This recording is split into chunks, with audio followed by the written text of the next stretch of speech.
Nitro, que álbum tu escutaria se tu ficasse preso dentro de um elevador? Sem sinal. E assim, tem que ser um gringo e um brasileiro. Boa. Um gringo eu pensaria no The Chronic, do Dr. Dre. Por quê? Que é um clássico e no começo da gente começar a escutar rap e as coisas dos americanos chegar com força foi com esse álbum aí do Dre, né? É, foi o que te pegou. Foi que me pegou. West Coast. E o brasileiro? O brasileiro, eu vou ser meio clichê, né? Ah, mas acho que é inevitável. Vamos escutar o Sabotage, eu acho que aquele álbum dele é o único álbum e é demais, tem muita visão ali, muita visão. Muita inspiração pra vocês também, Muita né? inspiração. É um baita amigo também, né?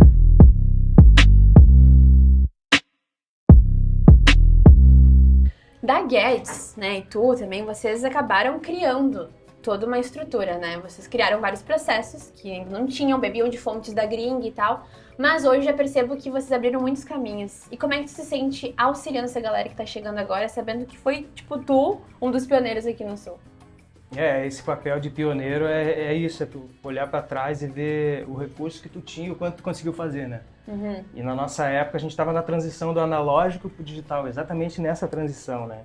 Então, quando a gente pensou em que ia começar a fazer as batidas nas máquinas eletrônicas, analógicas, veio o computador e ficou muito mais fácil, muito mais acessível, né? Porque ninguém tinha essas máquinas na real, pouca gente tinha isso.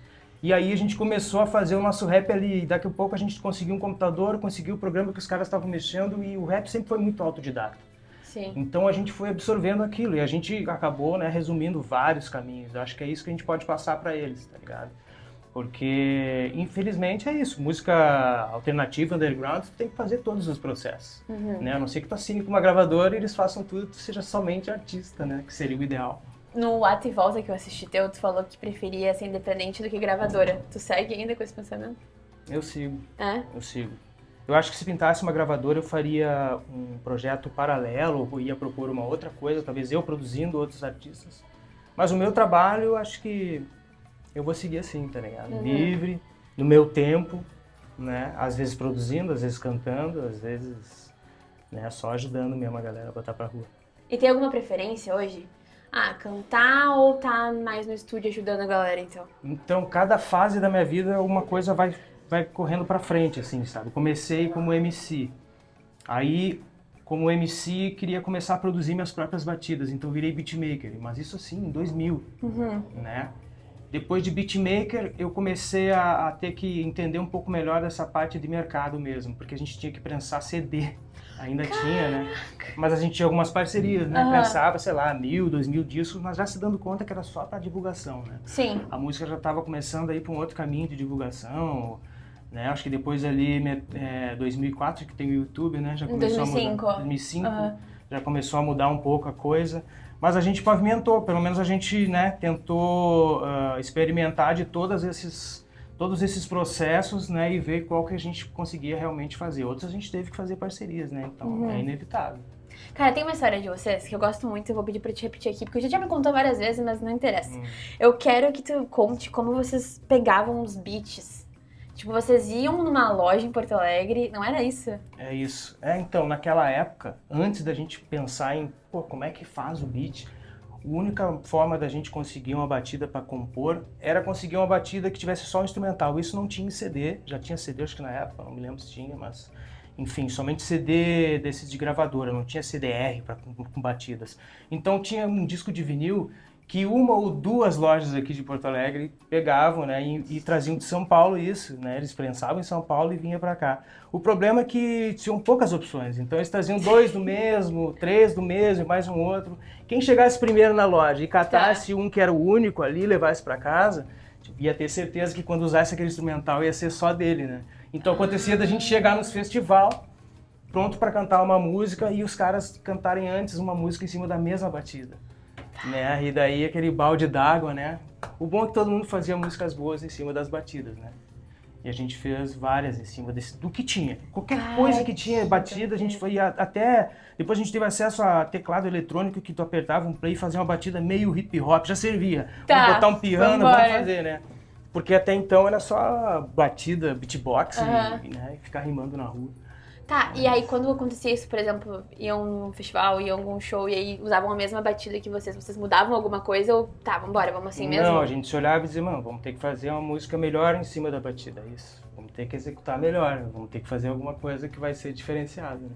Mas às vezes começava, os caras já começavam, isso aí, rapaziada, já tocaram com essa batida, mas nós vamos fazer mais um. Vamos fazer um som também em cima dela, né, que dança o melhor. Mentira! A gente virava uma Mas competição indireta, assim, vambora. mas é isso, né? Mas ali a gente foi evoluindo, né? E aí foi vendo também a necessidade de ter as nossas próprias batidas, né? E o cara que nos ajudou a entrar no estúdio, o cara que começou a desenvolver nossas próprias batidas foi um contato do Tonho Croco, da Ultraman, que nos levou lá para conhecer o estúdio do Flu, né, Flávio Santos, que ele estava trabalhando com o Marcelo Fornazier. Então era um pedaço do Defala que estava lá, o Educar provavelmente estava em São Paulo ou no mundo produzindo, né, que o bicho é 1000 volts. E aí a gente teve esse contato, né? E a gente começou a fazer as batidas ali, mas a gente tinha um músico junto, né? O Marcelo Fornazier, o próprio Flu, então a gente vinha com as referências e eles estavam conseguindo fazer. Que é o que eu faço hoje, né? A galera Sim. vem com a referência e a gente tenta tirar uma batida que fique bem próxima, né? E naquela época tu já curtia esse processo? Ou tipo, tu foi ao longo do tempo curtindo mais?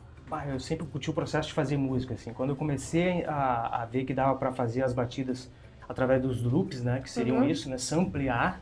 Eu sampleio desde 98, talvez até antes, né?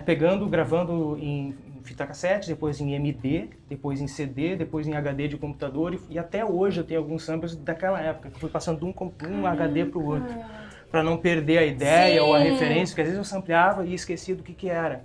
Mas sei lá, era um piano sujo ali que eu usei uma vez numa batida que se um dia eu quiser abrir ela, eu vou ter que acessar aquele sample, entendeu? Então Nossa é uma loucura. Senhora. Tá, e daí, por exemplo, agora eu vou fazer uma pergunta bem de leiga, assim. Os projetos e os arquivos também, enfim, aplicativo, programa, pra produzir música também mudaram, né? Totalmente. E aí tu tem que ir passando... eu tenho em casa um PC, um laptop PC velho, com Windows XP, que é o único que roda esses programas de algumas batidas que eu fiz antes da virada do 2000 ali, sabe? Caraca, e depois e já aconteceu, sabe? De eu mostrar um monte de beat que eu fiz recente. E aí foi até com a Marô. A Marô é uma cantora, né? Daqui de Porto Alegre, que tá vindo com tudo de volta aí. E a Marô escutou um monte de coisa que eu fiz nova, assim, e ela disse, mas vai me dizer que lá no fundo do baú não tem aqueles boom bap que tu fazia nos anos 90, né?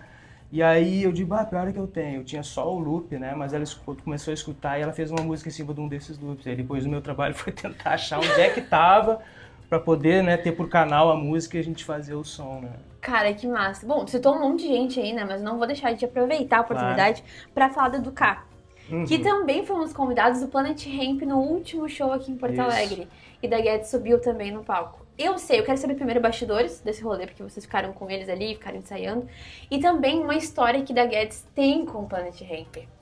Cara, nós temos várias histórias, né? Aliás, assim, né, em São Paulo, o Taíde e o DJ 1 nos apadrinharam, mas os primeiros caras que realmente abriram a porta e disseram assim, vocês podem colar no nosso palco, independente do que o contratante está falando. Nós somos rua, nós somos skate, nós somos do hip hop e vocês vão colar com nós e ponto. Foi o Marcelo D2, Benegão, esses caras que chegaram e falaram isso. A primeira vez que eles tocaram em Porto Alegre, nós já participamos do show deles, meio que contra, né, a vontade do contratante. Sabendo. Pô, quem é esses caras aí, meu? De onde é que saiu? E esse não foi em Caxias? Foi em Porto Alegre. Porto Alegre mesmo? Foi em Porto Alegre. Quando a gente tocou a primeira vez em Caxias, acho que a gente já tava com um certo nome, daí a gente conseguiu fazer o que precisava. Mas a gente depois fez turnê com o Planet, né? Mas a gente tocou também no litoral, acho que foi Cidreira, se não me engano. Mesma situação, um pouco depois, o Marcelo chegou aqui no Sul, fez um contato com a gente e disse, colem com a gente pro show, é no litoral de vocês aí, vamos lá. A gente deu um jeito de ir. Tá, foi essa história que o Base contou, então. A gente deu um jeito de ir, chegamos lá, mesma coisa, o cara também não queria, era o mesmo contratante. Eu não vou falar quem é um grande amigo hoje. Mas ele tava bolado com aqueles... Não precisa. Aqueles maloqueiros do Partenon querendo entrar em tudo que é show, mas é isso aí, disso aí que a gente construiu, né? Uma amizade, né? E depois eu fiz um disco solo que o Marcelo participou. Não só participou, ele me apoiou também, né, nesse disco. enfim, sempre teve junto. Então, uma relação muito boa e também de, tipo, troca de figurinha. Troca de figurinha, é uma amizade, né? E ele gosta muito de vir pro Sul, então não tem só eu, tem grandes amigos aqui. O Educar foi um dos primeiros, também amigo dele, referência, né? Imagina. Não, a gente já trocou ideia com o D2, ele sempre cita o Educar, assim, né? E também vocês, porque, enfim, muita história e muita história junto com eles também. Mas agora indo mais pro Museu do Hip Hop também, que é um lugar, assim, muito importante que a gente tem em Porto Alegre. E eu queria que tu contasse também um pouquinho da tua missão lá, sabe? Porque eu acho que, por exemplo, tu tem a Nitrosfera ainda? Tem. No teu estúdio? Tá. Tem. E não é uma extensão, o Museu do Hip Hop, já pra ti da Nitrosfera? Pra mim acho que já é, né? Digamos que o Nitrosfera é uma coisa mais pessoal ali, né? Mas eu levo todo o meu conhecimento da Nitrosfera para lá. Então é uma estação ali que a gente compartilha todo esse conhecimento. Né? Então o Museu do Hip Hop acho que foi talvez um dos projetos agora mais desafiadores e mais empolgantes de fazer. Né? Porque a gente não imaginava, era uma utopia total, né? Quando o Rafa propôs essa ideia, eu fui um dos que falou para ele, pô, tem certeza, cara, tu quer essa incomodação pra ti? Quer esse e BO? aí, tu quer esse BO? E ele, mas ele é um cara muito persistente e focado, decidido, e aí ele falou, não, eu vou fazer isso aí, cara. Vem comigo, vambora, né? Então, foi legal, ele conseguiu o espaço, né? E aí foi essa conexão com a museologia, com a biblioteconomia, com a música, com o estúdio, né? E começar a contar essas memórias, né? Dentro de um espaço, mas também criar novas memórias. Eu acho que o estúdio dentro do Museu do Hip Hop tem esse papel de contar histórias novas, né? Novas músicas, novos videoclipes, novas histórias, novas trilhas, entendeu? Então ali a galera passa e sente isso também, né? Porque é um espaço para gravar totalmente gratuito, né? Aliás, tudo no museu é gratuito. Né? Então ali realmente é um espaço de acolhimento também. Né? Às vezes tem pessoas que vão lá, pô, Nito, quero ficar só um pouquinho aqui dentro. Então fica comigo aqui, eu tô trabalhando, vamos ficar junto aqui e tal. Você trocar uma ideia também. Uma ideia, né?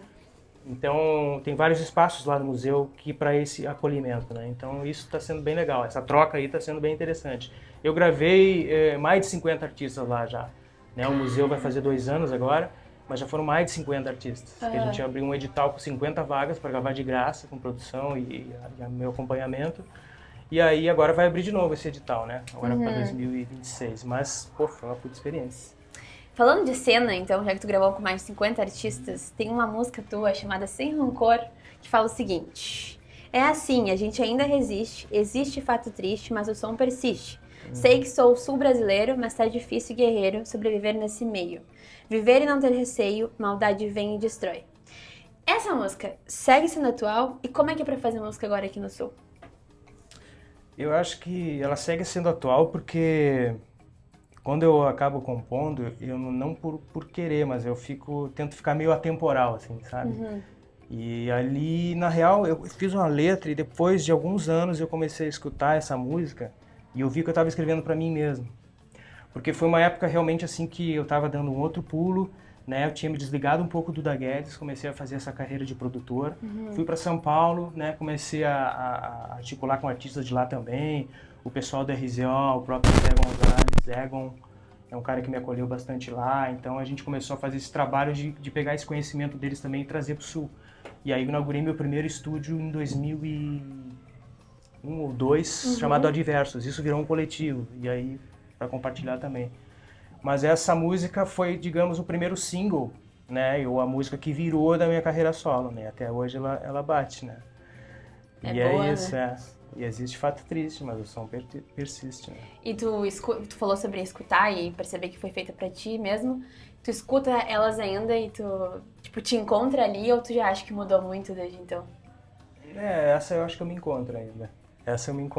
Tem algumas que, né, já estavam numa fase muito nitro. Muito né? nitro. Agora eu tô um pouquinho mais de boa, mas não tanto também, né? Aliás, a gente estava conversando antes e eu acho que o que tá me puxando mais agora é a carreira de MC de novo, né? Porque com o Da Guedes a gente gravou som novo, preparem-se. E tô sendo chamada para algumas participações que eu tô conseguindo cumprir agora, que eu tô com um pouquinho de tempo, assim, né? Porque às vezes tem que ter cabeça para canetear, né? A gurizada tá muito ligeira, daí eles, né, nos chamam para fazer uma participação, e aí se a gente tá meio enferrujado, tem que ir enrolando eles um pouco Até conseguir. Daí agora tá na mão. Mas agora a última que eu fiz foi tipo no dia. Bah, Disse, não, nós vamos aí pra ver se a letra tá pronta, Anitta. Então, pode vir. E aí, tipo, agora de tarde ou nunca. E aí, canetei e vai rolando. Aí o Nitro voltou com tudo. Não tem regra, não tem idade.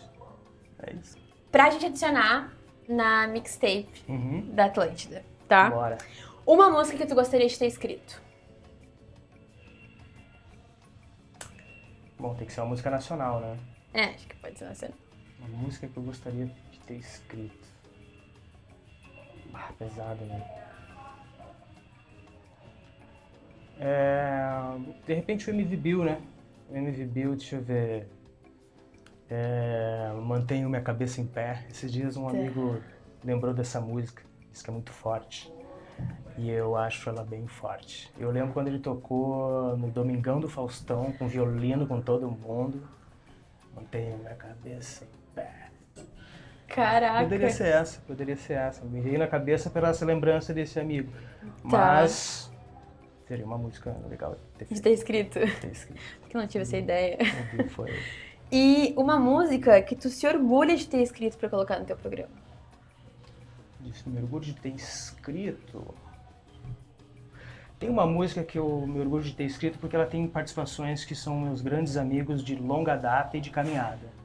É uma música chamada De Verdade, que está no meu disco chamado Era Era. Podem encontrar no Spotify. E tem a participação do Mark B, grande Mark B, né, que o pessoal conhece da TV ali da RBS. Foi pra lá depois de ter feito sucesso como rapper. Tem também o Rafa Rafuage e o Rick, que é o companheiro dele de grupo, o Rafuage, né? O Rafa tem o trampo solo dele também. E tem o grande DJ Only J, né? Que é o homenageado lá no museu. O estúdio leva o nome dele, que é o cara que me acompanhou por mais de 10 anos, meu DJ, que infelizmente teve um final trágico. Mas essa música é uma música legal, porque ela tem uma batida que os b-boy gostam, ela é bem raiz. E tem um refrão bem bom, cantado pelo Bira Matos. Não podia esquecer do Bira Matos.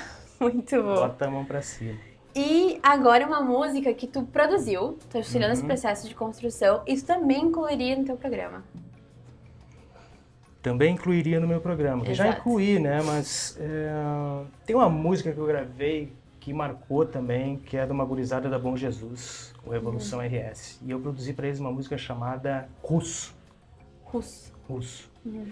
Na realidade, ela não é muito radiofônica, mas ela é uma paulada muito dançante e o refrão é muito pegajoso. E eles falam da conduta ali na Bom Jesus, né? Então, é uma música que a gente gravou em 2004, eu acho, ou antes, 2003, não me lembro, mas foi por ali. E aí, essa música é bem legal. Mas tem outra música que eu também faço parte e que eu toco direto no programa, que é do meu parceiro Jackson. Tá. Né? E eu sou coautor na parte instrumental dessa música chamada Motel. Ela nasceu na minha casa, daí foi para estúdio de um outro amigo chamado Guga Monhosa, guitarrista monstro. Muito boa. E o Jackson acabou indo lá para escutar umas coisas, ver se o cara tava... E aí ele escutou essa batida. E aí, que a gente tinha feito junto. E aí... Eu não sabia que tu participava dessa música. Se puxar a capivara dela, tá lá. A capivara. Mas... Apesar de não comentarem muito, mas é uma música que também, poxa... Tenho orgulho de estar participando também, né? Nos bastidores ali, a batida nasceu na minha casa e depois o Jackson caneteou muito lindamente. E essa é bem radiofônica. Uma opinião tua impopular sobre música que ninguém sabe.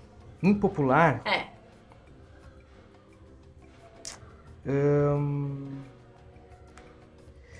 Cara... Eu acho que quando tu escolhe um gênero, tu tem que assumir toda a responsabilidade, né? Então, assim, não é crítica, mas tem certos assuntos que tu vai abordar que pode ser que lá na frente tu queira mostrar pro teu filho ou pra tua filha e tu não vai se sentir confortável, tá ligado? Já me aconteceu. Então, isso é um pouco polêmico, mas porque eu vejo que o pessoal é desenfreado e hoje cada vez mais, né? Mas as crianças estão aí ouvindo também, né? Então isso aí é de se pensar um pouco. Mas é isso, né? Música é música, arte é arte. Tem que separar as coisas. E a música brasileira é essa potência, né? Funk, samba. Essa é a nossa música raiz, né? O hip hop que a gente importou e tentou misturar, né? Misturei com o milonga, o D2 com o samba, o rapadura com a música de lá do Nordeste. É isso. Mas fica essa reflexão, de repente. É uma boa opinião. É uma reflexão. É uma boa né? opinião. Mas A opinião cada do um, Nitro cada mais um. maduro também. É, Nitro mais maduro, né? Já tô naquele ponto que, né, a gente tem a zelar. Tem muito a zelar. Tem muito a zelar, é uma caminhada longa. Pra gente encerrar, um Odara pra ti. Um alfajorzinho. Pajorzinho. Muito obrigada, tá? Sempre muito bom te ouvir agradeço. falando sobre música. Valeu. Tamo junto. Tamo junto. Até a próxima. Até a próxima. Valeu. Ó, comer.